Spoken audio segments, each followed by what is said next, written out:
Welcome, everybody, to Noodle Doodle, another episode of Noodle Doodle.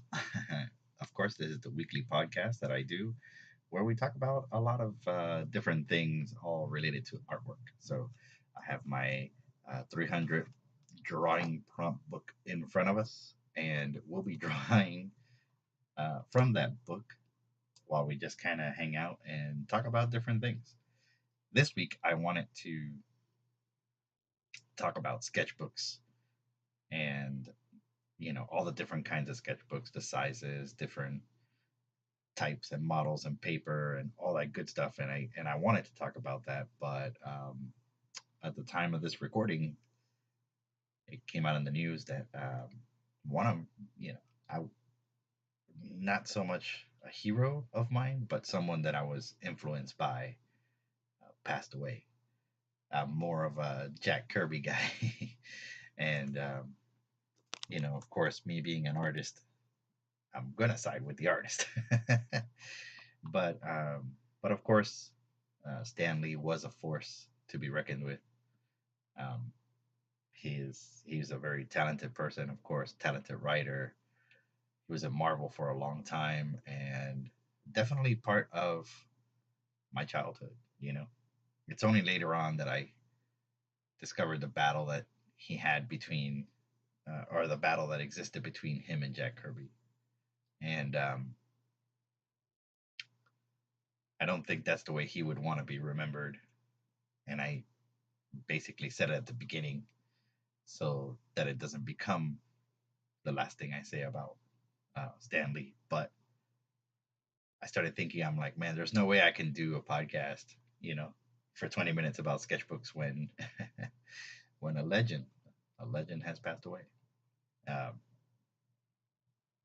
I think I think a lot of things make up who we are, and a lot of bits and pieces, very much like a recipe to any meal. Your favorite meal or whatnot has a lot of spices and a lot of ingredients that make it what it is. And I tend to think that I'm an artist because of that, and everything in my life has bits and pieces of things that influence me, things that mean a lot to me, stuff like that. So I started thinking about, oh my God, Stanley passed away.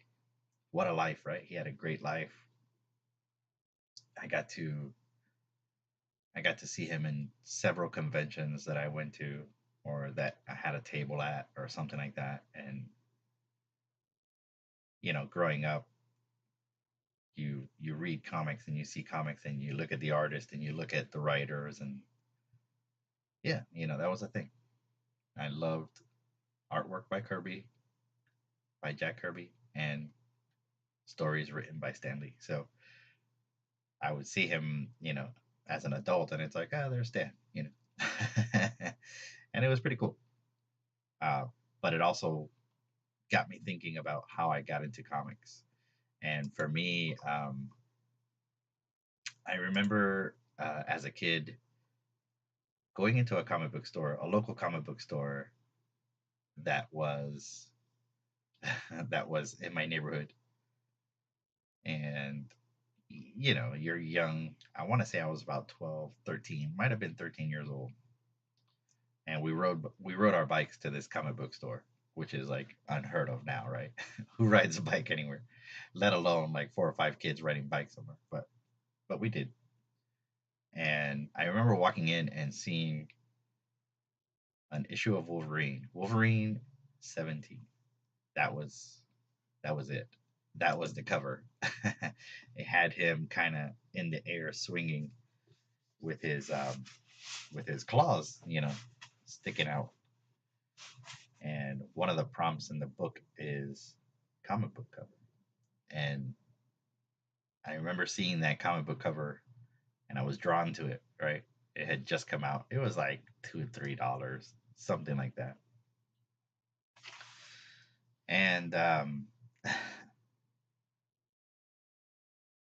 and of course, being kids do things. Sometimes they do good things, sometimes they do bad things. And I remember being in there with my friends, and I don't know, we were mischievous, I guess, and I saw this comic book by I saw this Marvel comic book, and I said, "Man, who is this Wolverine guy? Right? Who is this guy?" And I remember I kept looking at the cover and kept looking at the cover, and of course I didn't have any money, you know, that time, and I remember wanting the comic book and just, you know, you're with your friends, you're not really thinking, they're kind of coaxing you into doing things that you shouldn't be doing. And long story short, uh, I stole the comic. And I remember, I remember leaving the store, and yeah, I got away with it. Um, but somehow, some way, I kind of knew that. I mean, obviously, it's wrong. You know, stealing is wrong. But and you think about things like that, and oh, I never stolen anything in my life, or this and that, whatever. And yeah, that was the case for me. I've never stolen anything, but the uh, the artwork on the comic book itself was incredible. And that's what I would do. I would basically draw. I would draw comics. I would draw comic panels and things like that. And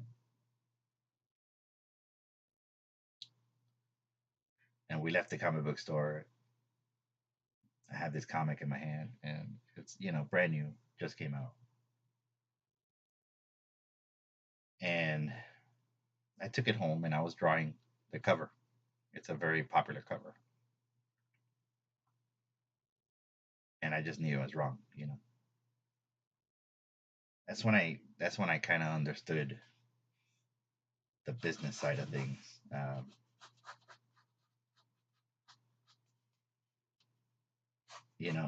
If it wasn't a big deal, then obviously I wouldn't feel bad about it. uh, how does all this tie into Stan Lee, right? um, I didn't understand that.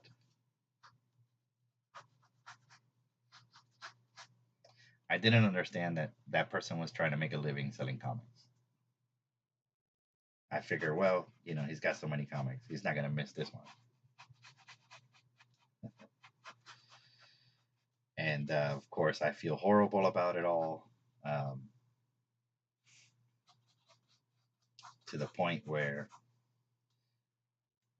I just can't deal with it. I can't imagine what I did. Like, this is just wrong, um, and I need to correct it. So the very next day, I asked I asked my mom for money, and she gave it to me, and it was just enough. Um, it was just enough, and so I went back. I went back to the comic book store and talked to the owner and said, "Hey, I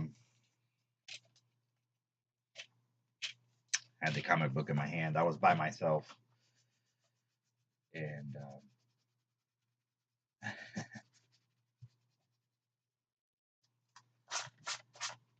the owner, his name was Charlie, and I went back. I had the comic book in my hand, and I said, "Hey, I was here yesterday with my friends, and I stole this from you." And I don't know why. It was an impulse type thing. and I apologize, and I brought it back. I want you to know that I brought this comic book back, and and I have the money to pay for it. And I remember it was like the hardest thing I've ever done. Right, hardest thing I've ever done. Here I am telling this guy that I stole the comic book from him, and he looked at it and Wolverine. Well, you know, you must really love this comic.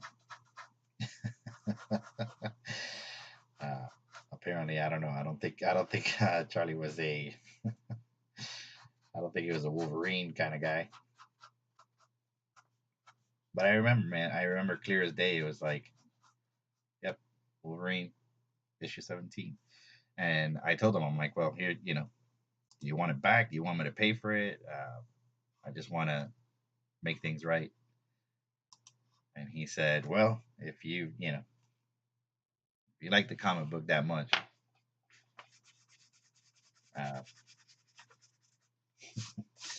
go ahead and keep it. And and it'll be whatever it was. Let me see what the price was. $1.50. So $1.50 for this comic. And he said, if you like it that much, go ahead and keep it. I gave him the money, and then he said, don't ever come back here again. Rightfully so, right? Like rightfully so. I learned my lesson. That was the one and only thing I've ever stolen in my life. And I still have the comic. I still have the comic. And I think the reason why I have it is because it serves as a reminder to myself uh, of what I did, you know, of what I did, and there was a lesson to be learned from all of this, right? And so, anyways, I was like, all right, I think everything's okay in the world, right? Everything's all right. I lost some karma points. I gained some back, hopefully. But moral of the story is because there is a moral to the story, right? Um, all the wonderful artists, not only Marvel but DC, IDW, um, Image Comics, and just all these people that created comics, writers, illustrators, letterers, inkers, pencilers, all of this stuff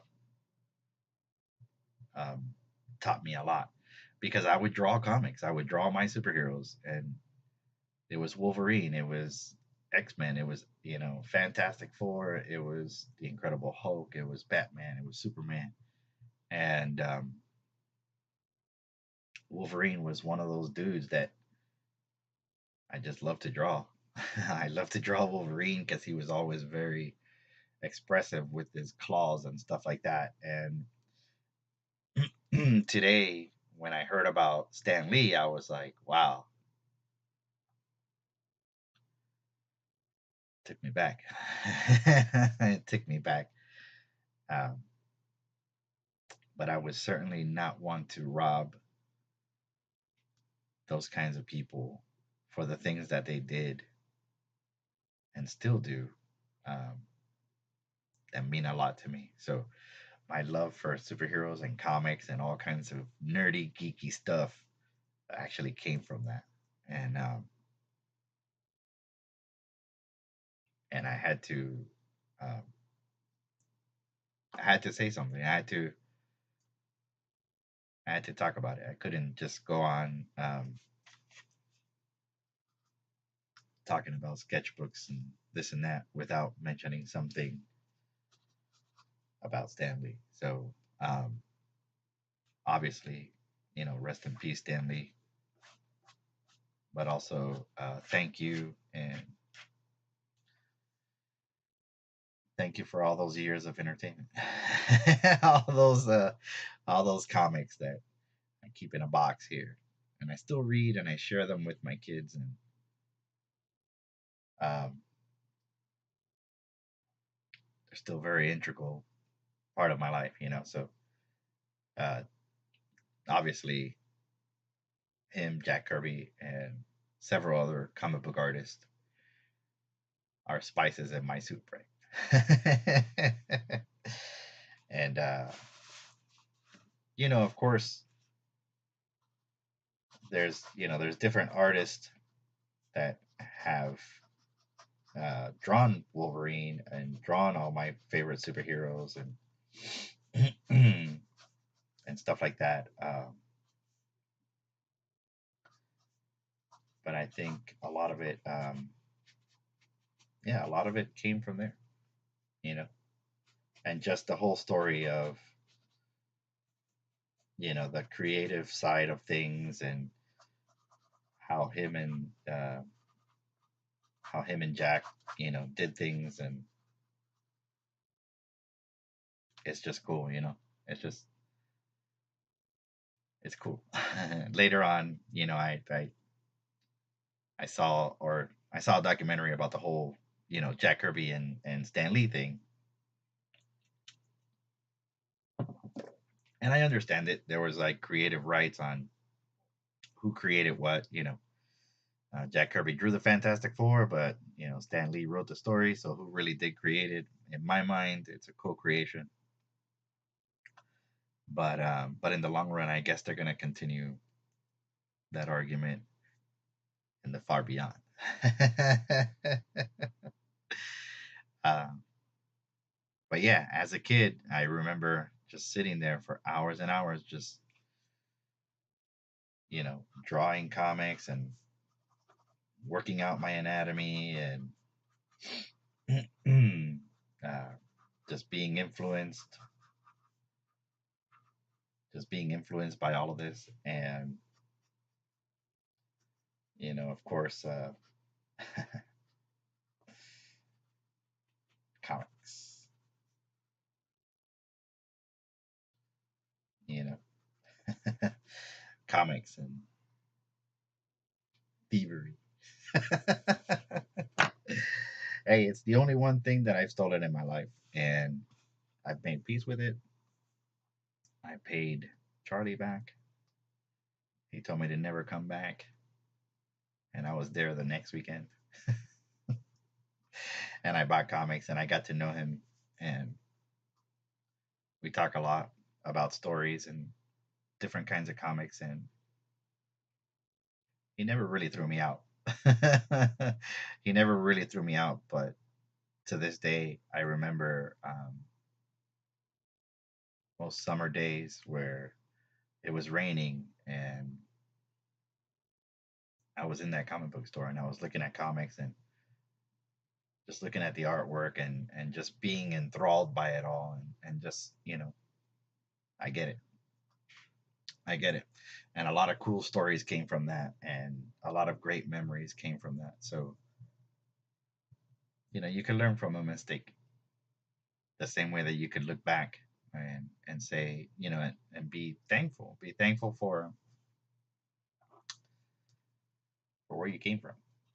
And I think a lot of that,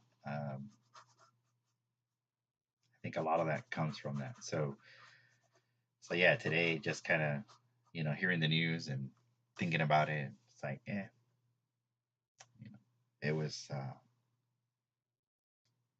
it was cool. So thank you, Stan. Thanks for everything. Um, that's a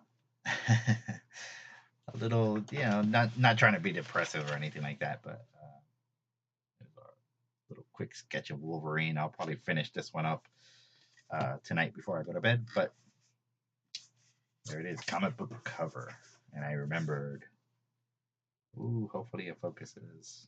You can't really tell, but right there, that's the prom comic book cover. I did a Wolverine, and I learned a lot. I learned a lot, and I carry that with me. And like I said, hopefully, uh, I don't know. I'm just grateful. I'm grateful that he was around. I'm grateful that um, he did a lot of things for me as a kid, and I'm sure he did a lot of things for a lot of people. You know, um, Jim Lee, Todd McFarlane, uh, you know, everybody else, I guess, everybody else that worked at Marvel, and he influenced them some way, somehow. And I think that's important. No matter what side you're on, that was pretty cool. So, thank you, Stan. Um, that's it. We'll see you next week. Thanks for watching. Thanks for listening. If you're listening to this podcast, um, I do one podcast a week, and I also do a live stream every Friday night called the BOT10ART Friday Night Live Stream. Make sure you tune in for that. And that's it. That's all I had to say. I hope you guys doodle or sketch or whatever the case may be. This weekend I'll be at the Claremont Comic Con. I got a booth, Artist Alley, still doing my thing, and it's all thanks to Stan. So, so yeah, we'll see you next week. We'll see you next week. Thank you. Good night.